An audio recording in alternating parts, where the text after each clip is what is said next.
Hello everyone, just here to do a quick kind of summary review, my opinions on The Ninth Jedi that just came out recently. Since I've already watched it, I thought might as well share some thoughts, right? For those who aren't familiar with it at all, it's set in Star Wars. I don't think it's canon. It's an offshoot from the Star Wars Visions series, which was Japanese animation studios doing just like one-off episodes for the most part. But this one got turned into a series, which makes sense because it was pretty much one of the best series, or one of the best episodes in 2 out of the 3 seasons of Visions.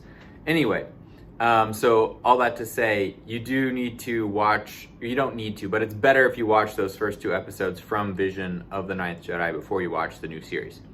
Anyhow, it's set well into the future of the kind of past the recorded history of Star Wars, I guess we would say.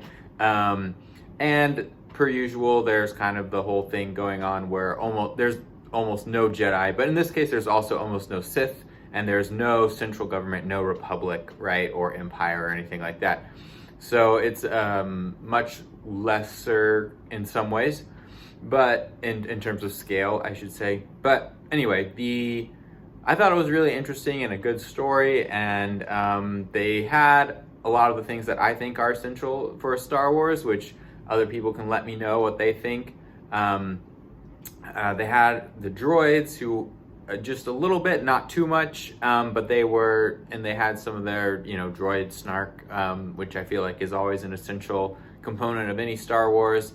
Most Star Wars will be about lightsabers in some capacity. This series especially so. So we have those things. So I'll just say, over the course of the series, one of the key things is there's kind of this silver lightsaber, which the characters in the show explain it as they've kind of emptied themselves completely of all emotion or thought, or just being empty. So their lightsabers neither red nor green or blue or purple, any of those. It's kind of colorless is the idea, and then it kind of, when it glows colorless, it is silverish, which is interesting. And I'm pretty sure not the canon way that lightsabers work anymore, or even the canon way before Disney. I'm not sure. I've never dived deeply into exactly the specifics of lightsaber lore. Feel free to enlighten me in the comments if it's an interest to you, or how you think that this worked in the series. But what I thought was really interesting is they kind of showed by the end of the series that really it was probably something more like a balance, but a perfect balance between light and dark, using the light side and the dark side of the Force, because those, rather than it being a true emptiness, which I think would make much more sense, because there is no neutral side of the Force, right? So if you're still channeling the Force in some capacity, and the lightsaber, at least in this series, is meant to be reflecting kind of your own personal status in terms of if you're good or evil. But if you're still channeling the Force, there's no way to really do that neutrally. There's a light side, a dark side. There's not a neutral side of the Force, as far as I know.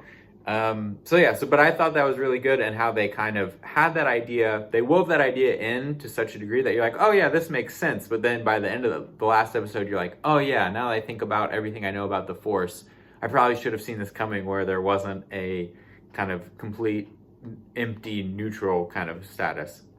So yeah, so that's just kind of my basic thoughts there. I thought the way they did they had kind of some callbacks to the original Star Wars in some nice ways, with especially the original trilogy and the way that the mentorship works. I think it also had some of the other classic elements where a lot of the episodes are kind of, being chased or assembling a group in a sort of hazardous way, or an escape of some kind.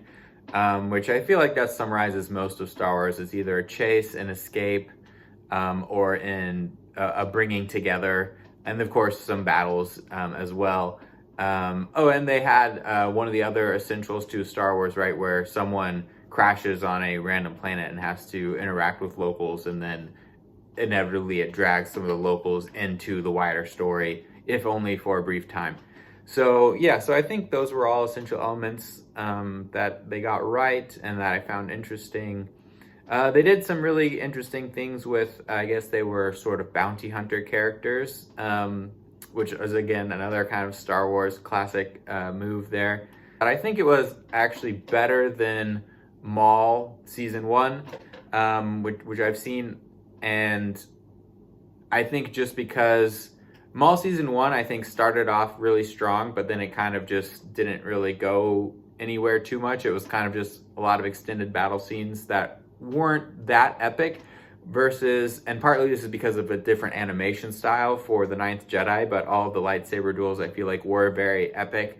More in line with, if anyone's seen those clips of the Episode 1 Phantom Menace real-time lightsaber duel versus the slightly slower version they actually put in the movie. It was more in line with the real-time type lightsaber fight, and it also goes along with some of the speed of the Clone Wars lightsaber duels. Not to say that the lightsaber duels in Maul weren't as epic, but I feel like they just kind of dragged on for a while. Some of them, especially, more though just the overall plot, I think, and mainly just for me personally, I would have much preferred it in Maul if Maul had killed the other Jedi Master. I know maybe would have made it harder for him to get Devin to be his apprentice, but anyway. So all that to say, these are a few reasons why I think that why I really liked the Ninth Jedi. I also liked in the Ninth Jedi that it kind of harkened back to the original Star Wars trilogy, where it was more about kind of, not necessarily that anyone could become a Jedi, but there was a lot more of that idea in there, that it's not something you're predisposed to necessarily. It's more of the original way the Force was explained in a lot of cases, with the, everyone has this ability to tap into the Force if you just kind of hone it and train it. I don't know that they quite went that far in the Ninth Jedi to say that explicitly, but they basically explained it in much more terms of the original trilogy. So I know for a lot of old Star Wars fans, that might be something that they like. The ones who were like the prequels kind of ruined the Force and things like that. I know that's I don't know if that's a big theory that's still out there these days, because everyone's just more, generally more upset with the sequels. So then the prequels get a lot more love. But anyhow, just wanted to share some of those thoughts. If anyone wants more content on the Ninth Jedi, just let me know and I'll talk about it some more. But yeah, let me know what you thought of the series, if you think it's any good. If you think my take is completely wrong, just let me know in the comments. Thanks for watching. Bye.